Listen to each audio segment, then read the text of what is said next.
Hi viewers, welcome back to Ayudham அறிவோம்.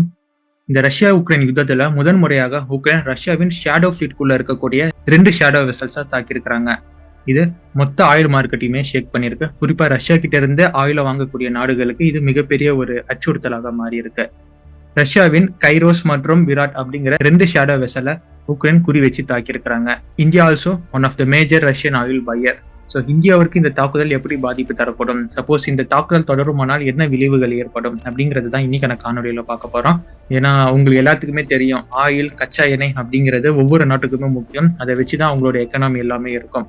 நாம ஒன்றும் விதிவிலக்கு இல்லை. இன்னைக்கான காணொலியில அதை பத்தி தான் பார்க்க போறோம். நீங்கள் பார்த்து கொண்டிருப்பது ஆயுதம் அறிவோம். லெட்ஸ் டைவ் இன்டு இட் நண்பர்களே.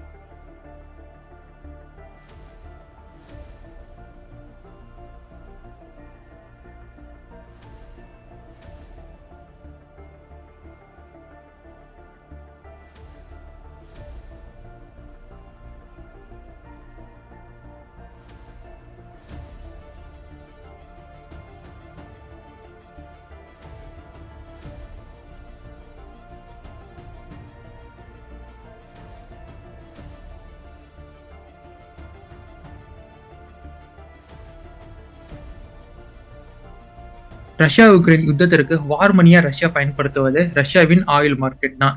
ரஷ்யா ஆயில் மார்க்கெட்ல அவங்களோட ஆயிலை வித்து அது மூலியமா வரும் ரெவன்யூ வச்சுதான் இந்த யுத்தத்தை நடத்திக்கிட்டு இருக்கிறாங்க. இதை கட்டுப்படுத்தும் விதமாக தான் அமெரிக்கா மற்றும் ஐரோப்பிய ஒன்றிய நாடுகள் சேர்ந்து ரஷ்யா மீது கச்சா எண்ணெய் தடையை விதிக்கிறாங்க. அது வேற ஒண்ணுமே இல்ல, ரஷ்யா கிட்ட இருந்து யாரும் கச்சா எண்ணெயை பெரிய அளவுக்கு வாங்கக்கூடாது. அதை மீறி நீங்க வாங்கிதான் வாங்கணும் அப்படின்னா நாங்க சொல்ற மணிலாம் வாங்கணும். அந்த மணிங்கிறது தான் பிரைஸ் கேப் அப்படின்னு அவங்க விதிச்சிருக்காங்க. ஒன்னா பிரைஸ் கேப்ல வாங்கணும், இல்லைன்னா நீங்க வாங்கவே கூடாது. இப்படிங்கிறது தான் ரஷ்யாவின் வார் மணியை கட் பண்றதுக்கான நடவடிக்கையா அமெரிக்கா மற்றும் ஐரோப்பிய ஒன்றிய நாடுகள் சேர்ந்து எடுத்திருக்கிறது.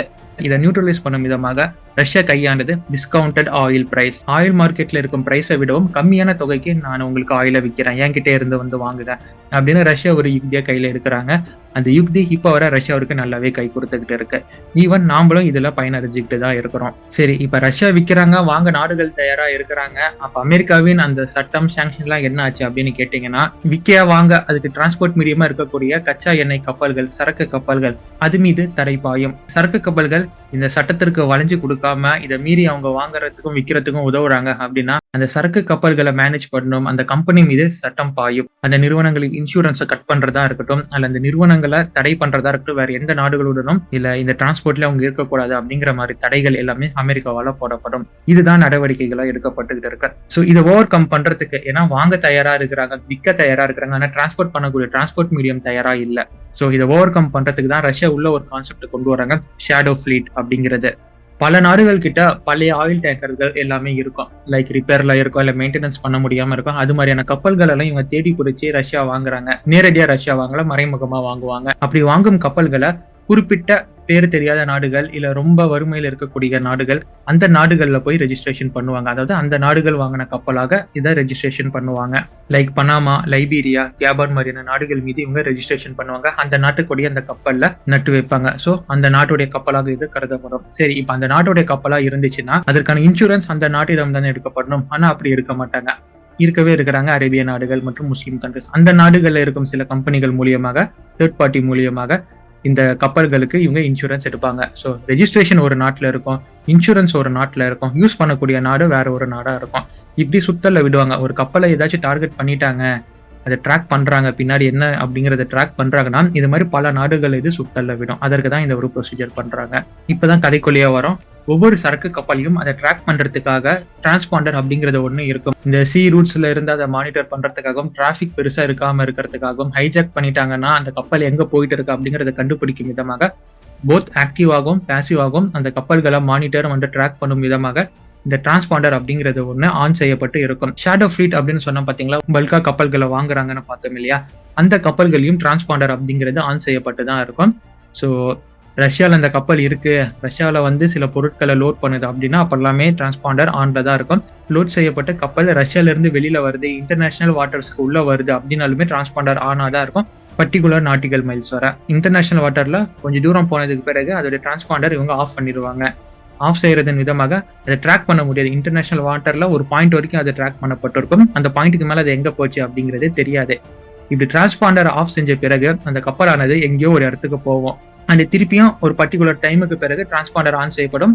அந்த கப்பலானது ட்ராக்கிங்குள்ள வரும். அந்த கப்பல் எங்கேயோ போயிட்டு இருக்கும்.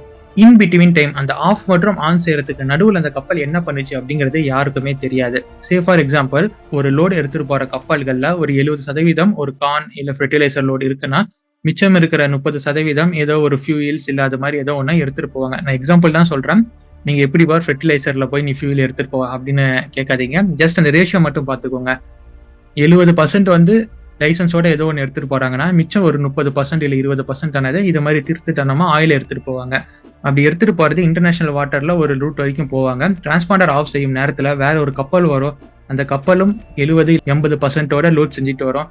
அந்த கப்பலுக்கு இந்த கப்பல்ல இருக்கக்கூடிய ஆயிலானது டிரான்ஸ்போர்ட் செய்யப்படும். ஸோ டிரான்ஸ்போர்ட் செஞ்ச பிறகு டிரான்ஸ்பாண்டர் ஆன் பண்ணிப்பாங்க. ரெண்டு கப்பல்களும் ஒவ்வொரு ரூட்ல போகும். ஸோ அந்த ஆஃப் பண்ண டைம்ல எந்த கப்பலுக்கு மாத்துச்சு அப்படிங்கிறது இவங்களால டக்குன்னு கண்டுபிடிக்க முடியாது. ஸோ என்னத்தை இவங்க பண்ணாங்க அப்படிங்கிறதும் இவங்களால கண்டுபிடிக்க முடியாது.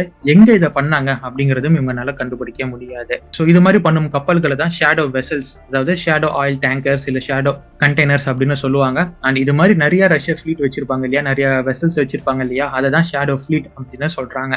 சரி, இப்போ உங்களுக்கு ஷேடோ ஃபிளீட் என்ன, ஷேடோ வெசல்ஸ்னா என்ன, இந்த வெசல்ஸ் என்ன பண்ணும் அப்படிங்கிறது உங்களுக்கு தெரிஞ்சிருக்கும். இப்போ உக்ரைன் அடிச்சாங்க 2 கப்பல்கள் அப்படின்னு சொன்னேன் இல்லையா, கைரோஸ் மற்றும் விராட் அப்படிங்கிறது. இந்த 2 கப்பல்களும் இது மாதிரி சாங்ஷன்ஸ்ல மாட்டி அமெரிக்காவால தடை செய்யப்பட்ட 2 கப்பல்கள் தான் இது. அதனால இந்த கப்பல்களை அடிச்சது ஏன் அடிச்சிங்க அப்படின்னு யாருனாலும் கேட்க முடியாது. அதோட இன்சூரன்ஸும் கிளைம் பண்ண முடியாது. ஸோ அந்த கம்பெனி தான் பேர்லி அதோடைய வந்து மேனேஜ் பண்ணி ஆகணும். சரி, உக்ரைன் தான் இந்த கப்பல்களை அடிச்சாங்கன்னு உனக்கு யாருப்பா சொன்னா, எப்படி சொல்ற அப்படின்னு கேட்டீங்களா? ஐயா, உக்ரைனே அதை சொல்லியிருக்காங்க. உக்ரைனின் இன்டெலிஜென்ஸ் சர்வீஸ் SBUன்னு சொல்லுவாங்க, அவங்களே பொறுப்பேற்றிருக்காங்க. கைரோஸ் மற்றும் விராட் அடிச்சது நாங்க தான், எங்களுடைய சி பேபி அப்படிங்கிற உக்ரைன் நேவல் ட்ரோனை கொண்டுதான் இந்த 2 சரக்கு கப்பல்களையும் நாங்க தாக்கியிருக்கிறோம் அப்படின்னு அவங்க கிளைம் பண்ணியிருக்கிறாங்க. மேலும் இதை பத்தி அவங்க என்ன சொல்றாங்க அப்படின்னா, பிளாக் சீல இந்த கைரோஸ் அப்படிங்கிற கப்பல் பயணிக்கிட்டு இருந்தது.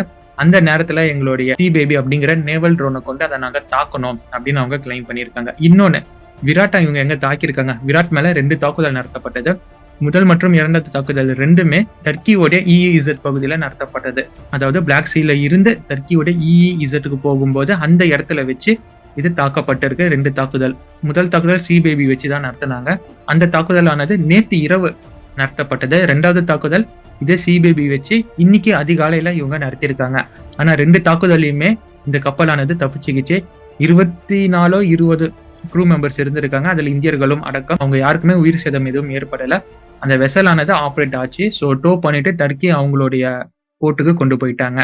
இதே கைரோஸ் அப்படின்னு பாத்தீங்கன்னா, பிளாக் சி நடுவில் வச்சு தாக்குனாங்கன்னு பார்த்தோம் இல்லையா, அதற்கும் எந்த சேதமும் ஏற்படல.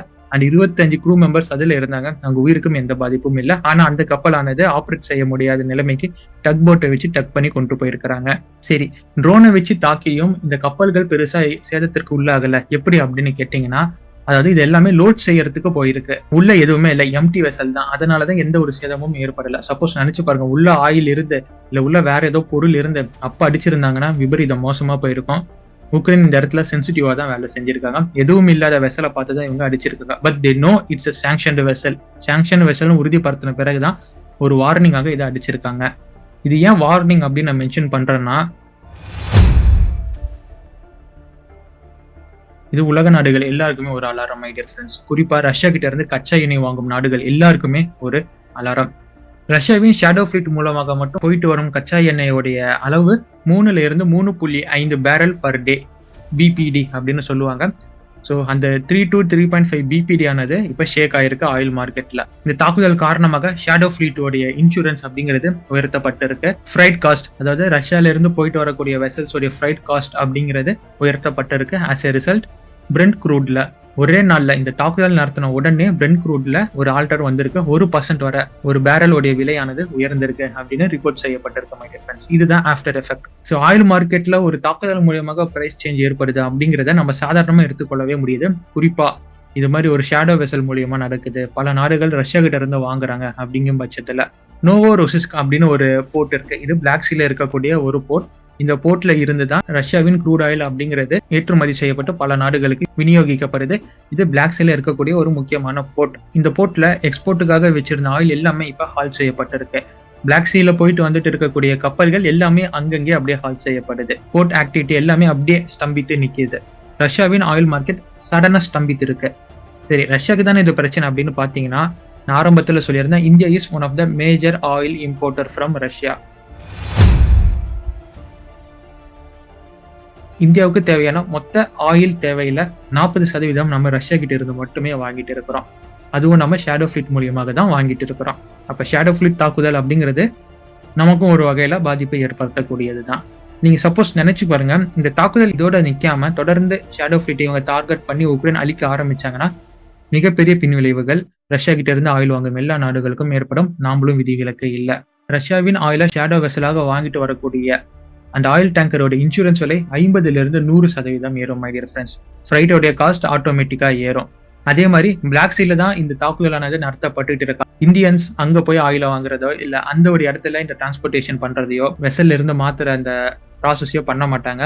பால்டிக் கடல்ல இருக்கக்கூடிய ரஷ்யாவின் போர்ட்ஸுக்கு அவங்க போவாங்க. அந்த ஒரு இடத்துல இவங்க அந்த சேஞ்சஸை பண்ணுவாங்க. அதாவது ஆயில மாத்திக்கிறத பண்ணுவாங்க. அப்படி இல்லைன்னா பசிபிக் ஆப்போசிட் சைட்ல இருக்கக்கூடிய ரஷ்யாவின் ஹார்பர்ல ஏதோ ஒரு பகுதியில போய் ஆயில மாத்திப்பாங்க. இப்படி பண்ணும்போது டிரான்ஸ்போர்டேஷன் காஸ்ட் அப்படிங்கிறது அதிகமா இருக்கும். ஏன்னா பிளாக் சீயை காட்டிலும் பால்டிக் உள்ள போயிட்டு வரதோ இல்ல பசிபிக் சைடு போயிட்டு வரதோ அப்படிங்கிறது அதிகமான தூரம் அதிகமாகும் போது ஆட்டோமேட்டிக்கா டிரான்ஸ்போர்டேஷன் காஸ்ட் ஏறும். அதற்கேற்ற மாதிரி டேஸ் அப்படிங்கிறதும் இன்க்ரீஸ் ஆகும். இது ஆட்டோமேட்டிக்கா இந்தியாவின் ஆயில் மார்க்கெட்ல ஒரு சேஞ்சஸ் டிஃபால்ட்டா ஏற்படுத்தக்கூடியது தான். ஆஸ் எ ரிசல்ட் கச்சா எண்ணெய் விலை உயரும். ஆக நான் என்ன கன்க்ளூட் பண்ண விரும்புறேன் அப்படின்னு கேட்டீங்கன்னா, உக்ரைனை இது மாதிரி தாக்குதல் நடத்த விடாம ரஷ்யா பார்த்துக்கிட்டாங்கன்னா எந்த பிரச்சனையுமே ஏற்படாது. ஆயில் மார்க்கெட்டும் ஸ்டேபிளா இருக்கும். பட் உக்ரைன் தொடர்ந்து எல்லா தடைகளையும் மீறி இது மாதிரி ரஷ்யாவின் ஷேடோ ஃபிளீட் அடிக்க வராங்க, இல்ல வேற ஏதோ ஃபிளீட் அடிக்க வராங்க அப்படிங்கிற, இல்ல வேற ஏதோ கண்டெய்னர்ஸ் அடிக்க வராங்க அப்படின்னா இது மிகப்பெரிய ஆபத்துல கொண்டு போய் முடியும். அண்ட் இந்தியாவும் இதெல்லாம் விதிவிலக்கு இல்லை. ஸோ இந்தியாவும் இதெல்லாம் சிக்கும். இதை நீங்க கீனா வாட்ச் பண்ணணும். நீங்க வாட்ச் பண்றது மட்டும் இல்லாம உங்க நண்பர்களுக்கும் நீங்க தெரியப்படுத்துங்க. எங்கேயோ ஒரு நாட்டுல சம்பவம் நடக்குது, நமக்கு எப்படி க்ரூட் ஆயில் பிரைஸ், நமக்கு எப்படி டீசல் மற்றும் பெட்ரோல் விலை உயரத்துக்கு சான்ஸ் இருக்குன்னு பாருப்பா அப்படின்னு நீங்களும் உங்க நண்பர்களுக்கு சொல்லலாம். இந்த வீடியோவை ஷேர் பண்ணலாம். அண்ட் இது மாதிரி பல சுவாரஸ்யமான தகவல்களை தெரிந்து கொள்ள ஆயுதம் அறிவோம் அப்படிங்கிற நம்ம சேனலை ஃபாலோ பண்ணுங்க மக்களே. Until it's signing off from ஆயுதம் அறிவோம் and see you on next video. நன்றி, வணக்கம்.